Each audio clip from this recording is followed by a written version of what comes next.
We still have a few very interesting presentations left, and I would like to take the opportunity to introduce our next speaker, which is going to cover our latest growth engine of Tele2. So please, Niklas.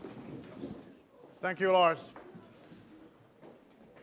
I'm Niklas Sonkin, and I have to say that it's extremely difficult to give my presentation after the great performance of Ines and Svetlana. The only way for me to do that is to perform a step dance, but I guess that you would faint if I even try, so I won't do it.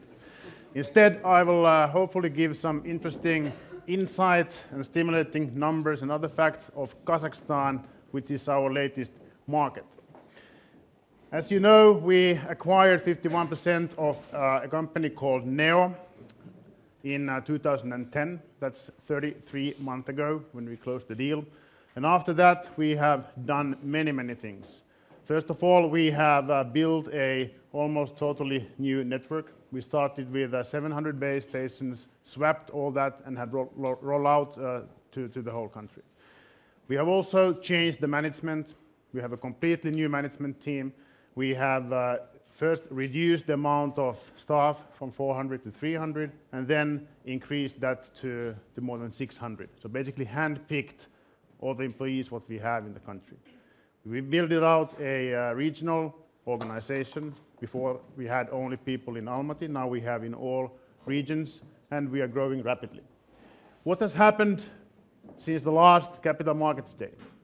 We have increased our customer base, and by that increased both our customer market share as well as revenue market share. We have also put a lot of effort in building a cost-efficient operation, technically, commercially, and otherwise. And as one evidence of that, which is news to the market, is that we have been able to sign a new contract related to mobile termination rates. We signed that 2 weeks ago. I will come back to that with details. Kazakh market and the economy in Kazakhstan is the biggest in Eurasia, still growing strong. The macroeconomic indicators, you see here, some of them are strong GDP growth, stable unemployment rate, stable inflation, etc. So it's a great market to operate in. The mobile market is growing in terms of usage, also in terms of revenue.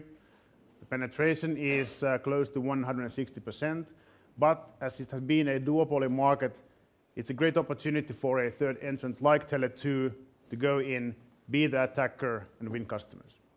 That's what we have done. From here, you see that we started our journey with a customer market share of a little bit below 2%.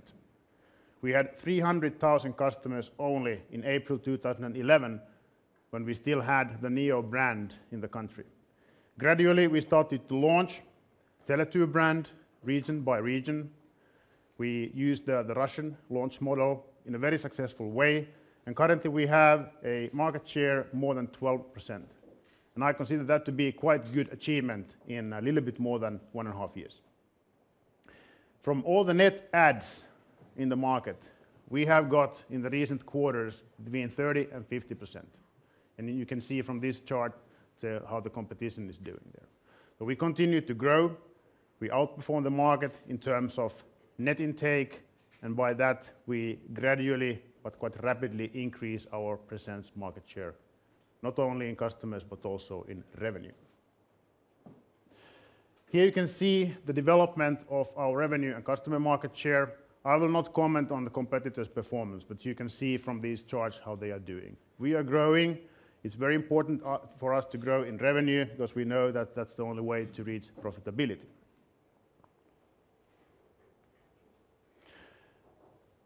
We announced in the end of third quarter that we have reached 3 million customers, and then we said that by end of the year we will reach up to 3.4 million. We still have a relatively low minutes of use. Competitors have much higher. The reason for that is that historically people have had 2 SIM cards, one Kcell SIM card and one Beeline SIM card. And the traffic between these two operators has been relatively low. The reason for that is that the off-net minute pricing has been and still is very high. And that has been a barrier for the consumers to use the off-net calls. So what they have done is they've changed SIM cards or they have had two phones. We have introduced one price to all network. We have other type of prices as well, but we started with that. And the purpose of that was that we wanted to change this users patterns so that people would start to use our SIM cards to all calls what they make. We are still on this journey. We have not done that fully, so we have still a potential here to increase our minutes of use, and that will come as we grow in market share and as we grow in our network, when we cover more and more of the population, and once we have been able to communicate that to the consumers so that they are confident with the quality and coverage what we have. We have definitely made an impact to the Kazakh market. You can see here what has been the development of average retail price. To start with, Kazakhstan was maybe the most expensive market in Eurasia, maybe in the world. The retail prices have gone down 50% since our launch, and that's a big drop. We have seen the prices stabilizing recently, and we don't expect the prices to go further down. But our strategy is to be the price leader, so we will always defend our price position in Kazakhstan. Always.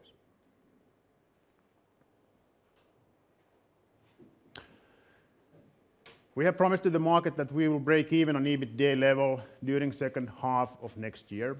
We are on that path. You can see here the development in gross margin 1, which is the margin after interconnection. And you can also see the development of EBITDA. Both of them are developing nicely. Key drivers for GM1 development naturally is interconnection fees, and now we see the development there. Our traffic split between off-net and on-net calls, there we are doing good as well. We are getting more calls into our network from KSL and Beeline customers, and we have more on-net calls of the total calls that your customers are making. Distribution. I will not go so deeply into distribution that what Inessa did in Russia, but the basic idea is the same. We have multiple different channels. We have our own shops. They are not franchised in Kazakhstan because we don't have so big numbers of them. We have 32. It's between 1 and 3 per region, and we think that at the time being that is a good number. We need to have them because we need to show the Tele2 brand, we need to give a good customer experience and all that, but the main part of the sales is going through indirect channels. Also online is important, not as big in Kazakhstan yet as it should be, but it's growing. One thing what I would like to highlight here, and that is related to one of the questions that was posed to Mats earlier this morning, how can we have a superior customer satisfaction without increasing the cost base? What we have done in our shops in Kazakhstan is kind of a miracle. We had a 40-minute transaction time that we inherited from the Nail Times, very complicated IT systems and multiple of them. For each transaction, the shop sales representative had to use 7 or 8 different systems, and the customers were queuing. We simplified that, and as a result, we reduced the time from 40 minutes to 4 minutes, and only one system. So what we did, in effect, was to reduce the cost from 7 systems to 1.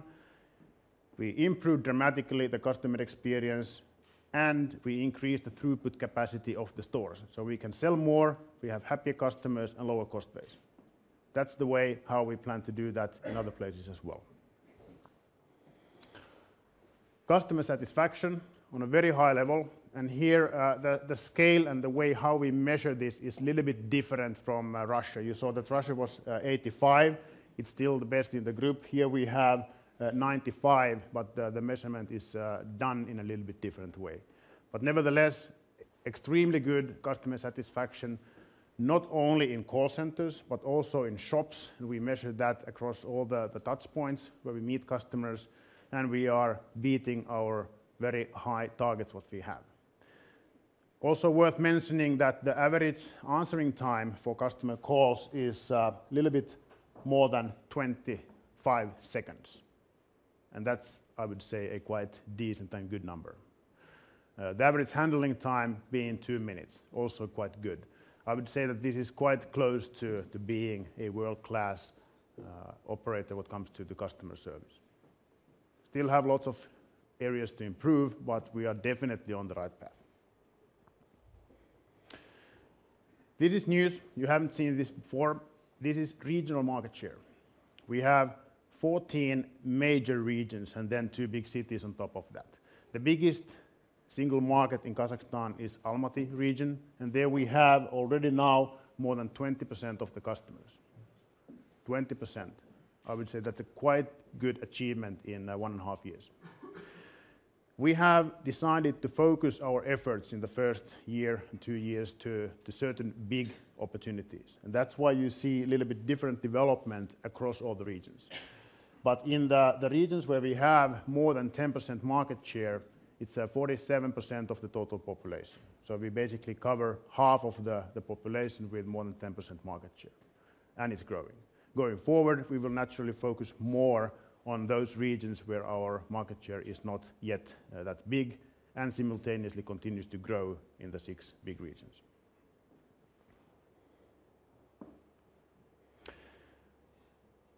It's predominantly a prepaid market for us. We do have postpaid capabilities, and we have launched our B2B offering, but we take very small steps there. We want to make sure that our network coverage and the rest of the quality elements are in place before we make a big bang. We have more than 500 SME companies already, for example, in Astana. We have some government entities. We have Salesforce, but the main business still is prepaid. What we are doing in prepaid is that we sell voice and we sell data separately and as a bundle. We currently have a Christmas campaign where we have 300 megabytes, 300 SMSs, 300 minutes with 500 tenge. It's selling quite well. Data in general is selling very well. And Tele2 is the leader in databases in Kazakhstan. Why? That is because we have the best capabilities. Here you can see a graph that you typically see when you see traffic development, but this is revenue, data revenue. It's growing like traffic. And I would say that that's good news. It means that, first of all, we get customers and our pricing is healthy. We have been able to introduce a pricing mechanism which gives us more revenue when the usage grows. We have, as Mats said earlier, from the total revenue, close to 13% data. But from service revenue, which is the revenue without interconnection and without hardware sales, it's already on the level of 20%. And it's growing. This is coming not only from smartphones, but also from large screens. Why? It's because the fixed data offering is expensive and not available across the whole country because of poor copper network and insufficient, say, competition in the fixed side. So we do have an opportunity to increase our data business with smartphones, but also with laptop users, PC users, etc., as a substitute for ADSL and other fixed services. We are best value for money, according to an independent third-party survey. This is one of the news sites covering IT and telecom in Kazakhstan, and we are very proud of that. There's been, at least inside Kazakhstan, but to some extent also internationally, a little bit questions about our licenses. We have licenses in multiple frequencies, and they are all technology neutral for us. We have 11 megahertz in 900, which we are using both for voice and data in 2G and 3G. Our license is one of the oldest that has been granted in Kazakhstan. We bought a company with existing licenses from Kazakh Telecom, which is the incumbent player there. And that's why we have the best license in 900. We knew this, that was one of the reasons why we entered the market. We have allocated about 5 megahertz from this 11 to data. And that gives us an advantage because 900, as you know, is a good frequency to build coverage and indoor coverage because of the physical properties of low frequency penetrating and bending and twisting and all that. And that gives us a clear advantage. Our competitors have a little bit less there. They don't currently have tech neutrality. We don't have anything against them getting that, and actually they have asked the Ministry of Communication to grant tech neutrality to them, and we are supporting that, as we are supporting tech neutrality in other countries, including Russia. We also have 1800, and we have 2.1 gigahertz. We have 20 megahertz there, as the others do. We will use those then to capacity purposes when we need it. LTE is not on our horizon yet in Kazakhstan. Kazakh Telecom, with their fully owned subsidiary Altel, they have a test license for LTE, but it remains to be seen how important that is commercially because they don't have anything in 2G or 3G. Base stations. Network is a prerequisite. We need to have it, otherwise we wouldn't have services or customers. We started with 700 base stations in 2010, swapped all of them to the latest technologies, and have since rolled out more than 2,000 base stations. We have currently, or say by end of September here, 2,500. Of course, we didn't stop there, so today we have a little bit more than that.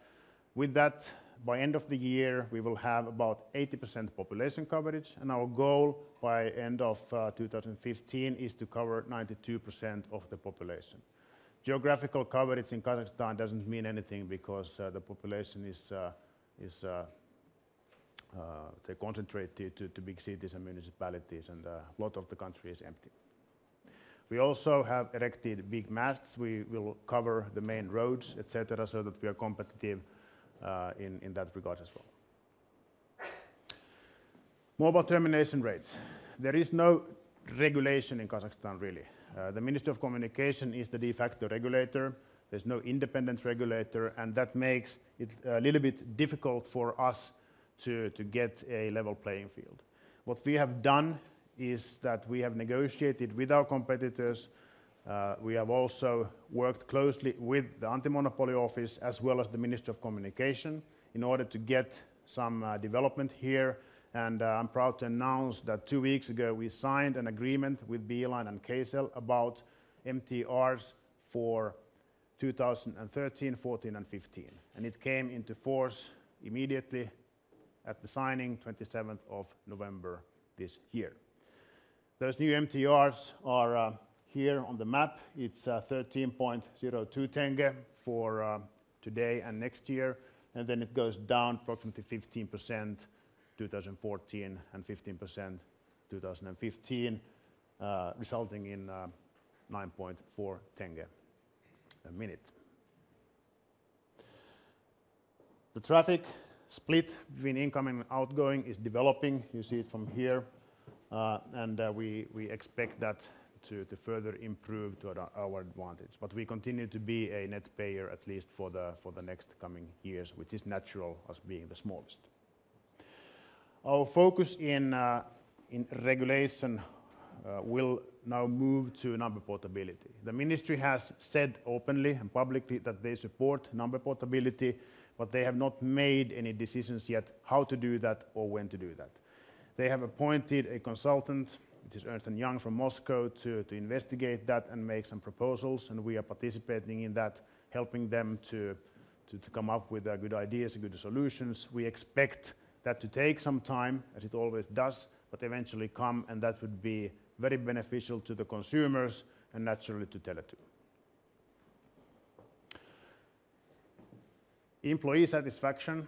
We wouldn't have any operation with good, engaged employees. And I'm proud to say that in Kazakhstan we are on a very high level. You see here the amount of engaged, it's more than 50%. I guess that this is the best in Tele2 group. the industry average being lower than 20. And we only have 2% of bored people. Somebody is always bored, but not so many in Kazakhstan. And this is a good platform. And I'm really proud of this because it has not been so easy to find competent people, experienced people, non-corrupt people in Kazakhstan. We have built an organization where I think that these things are pretty much under control. Then about governance, we do have a partner. They have 49% of the equity in the company. They are an active partner. We actually have board meetings almost every month. Every second month we have that physically in Kazakhstan. Every second month it's a conference call. But it's a working board. The partner is helping us in multiple fronts. On top of that, we do have a advisory board with very prominent members. Some of those are from Kazakhstan. Some of those are from other countries like Russia and USA. And that advisory board helps us in navigating in the difficult environment of Central Asia and Kazakhstan. And that has been a good practice that we have been able to establish. As a conclusion, I would like to say that we have been able to establish our operation in a very good way in a very short time. We have definitely made an impact to the market. We are growing and we are on our path to profitability. Thank you very much, Niklas. If I may invite you to the question and answer forum. So I would like to open up the floor for some Q&A. We start with Sven.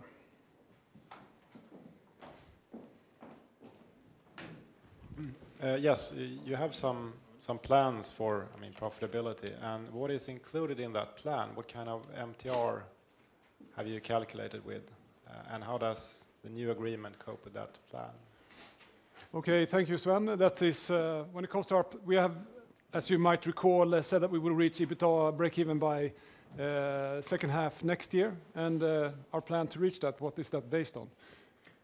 Yes, we will not change our guidance because of the new MTR agreement. We have, of course, multiple different cost items. MTR is one of them, not the only one. And this naturally helps us in reaching that, but we will not change our guidance.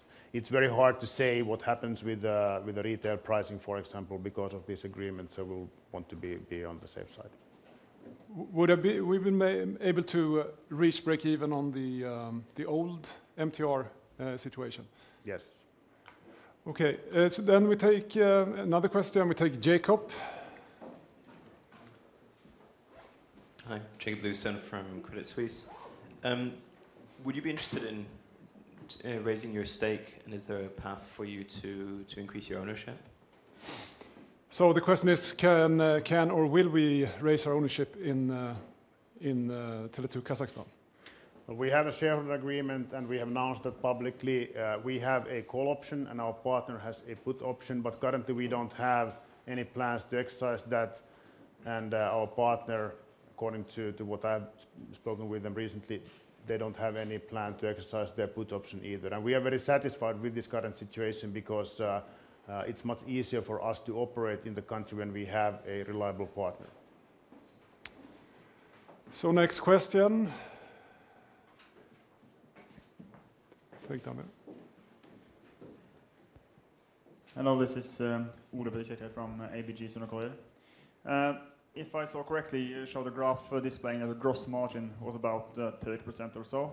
That is exceptionally low from a telecom operator. I guess this relates to high share of handset sales and not at least the MTR that has been high. Is there other elements of kind of temporary nature in this phase you're in now that leads this gross margin to be so low? And where do you see it heading? Okay, why is the gross margin so low, Niklas? The gross margin is low because we have just started our operation, and it will grow once we grow our market share. I would not say that it's exceptionally low if you consider how long we have been in the market. We had 300,000 customers just 18 months ago. So from that perspective, I think that we are definitely on the track to get it profitable, and it's increasing every month. Very good. We take Andy, and then we take Akil. Please, Andy. Thanks. Hi, it's Andy Barnes from UBS. You spoke, I think, about a year and a half ago when we were last in Stockholm for this event about potential M&A opportunities in the region. Obviously, nothing's happened. Is that still the case? Do you still think there's sort of some sort of exciting opportunities sort of around the Kazakhstan, Eurasia region potentially to expand into? So the question is if we have any interest in expanding in the CIS. Maybe you could also add on top of that what kind of requirements we have when it comes to investing in other countries. That's an excellent question, and we do have an appetite to expand to new countries. You're absolutely right in that. But on the other hand, we also have very tight criteria, and we have our ethical compass that we are using every day. So we first of all don't go into countries where the political risk or the corruption risk is too high. We don't go into countries with a population less of 5 million, because that would be a little bit of, not big enough opportunity considering the time and effort and human resources we need to spend. And then we don't want to go into countries where the level of competition is already too high, for example, countries with 4 or more operators currently. So we are very picky in selecting the opportunities. When we find something, we will definitely go after it. We have said no to multiple opportunities in the region because of them not meeting these criteria. Once we find something which is interesting enough and our ethical compass is saying that, okay, this is good and not bad, then we will go to it.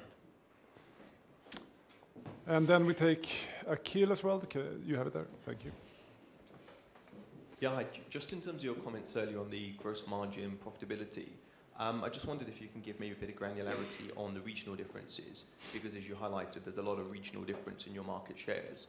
So I guess maybe if there's any color you can provide on your largest region, where that is maybe roughly on gross margin or whether it's EBITDA positive, that'd be quite useful. Thanks.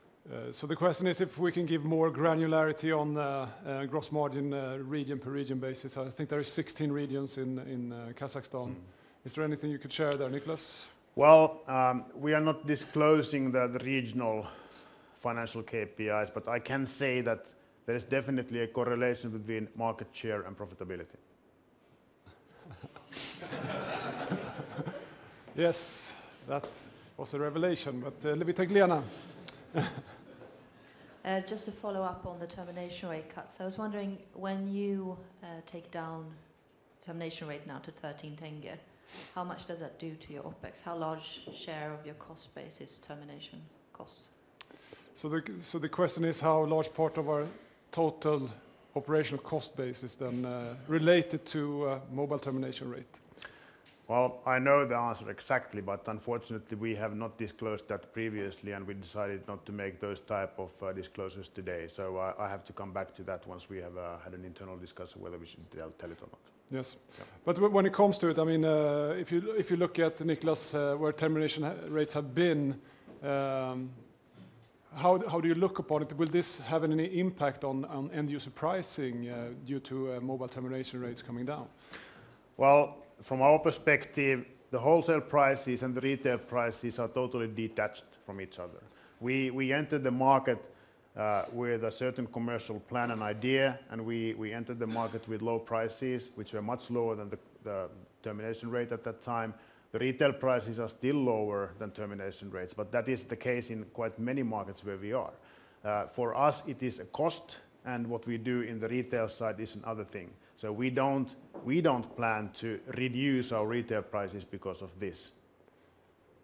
We compete in the retail market fully, and as I said, the retail prices have been stabilizing, and I expect that to be stable going forward. Any more questions from the floor? Nothing from the phone? Last chance. I'm just going to ask one last question, Niklas. When it comes to driving volume, incoming and outgoing, incoming traffic, outgoing traffic for us, then we want, of course, that balance to shift. What kind of marketing activities do we do to drive consumers to use our network more and ensure that we get the right mix when it comes to traffic? Lars, that's an excellent question. Our team in Kazakhstan is working with that every day. There are a couple of important drivers. Customer market share is the most important thing, because when we increase our customer base, then we also increase the number of people who the other, the KSL and Beeline wine customers are calling to. So that's number one driver. The second is the off-net pricing, what our competitors have. And they have had, and it's a very artificial high entry barrier, the barrier there, they have had a very high off-net pricing. They have actually reduced that lately, so that will help us as well.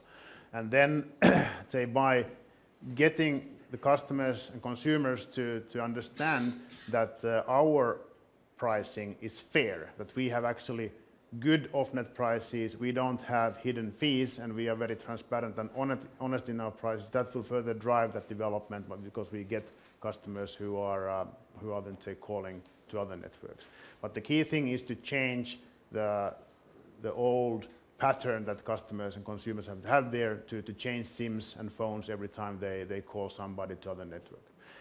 The third one, which is also important, is that previously there have been only 2 number ranges in the countries, and people have known exactly what number belongs to what operator.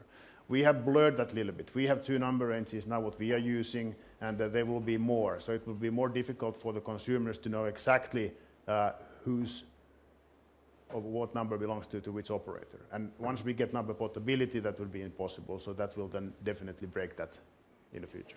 Okay, last question for me then. You mentioned it, number portability. Is there any timeline that you could share with the audience today? Well, the ministry has not said anything about that yet. My expectation is that it will take maybe 2 years before that happens. We, of course, want that to happen as quickly as possible. Okay, thank you very much, Niklas. Thank you. That ends that presentation. Now we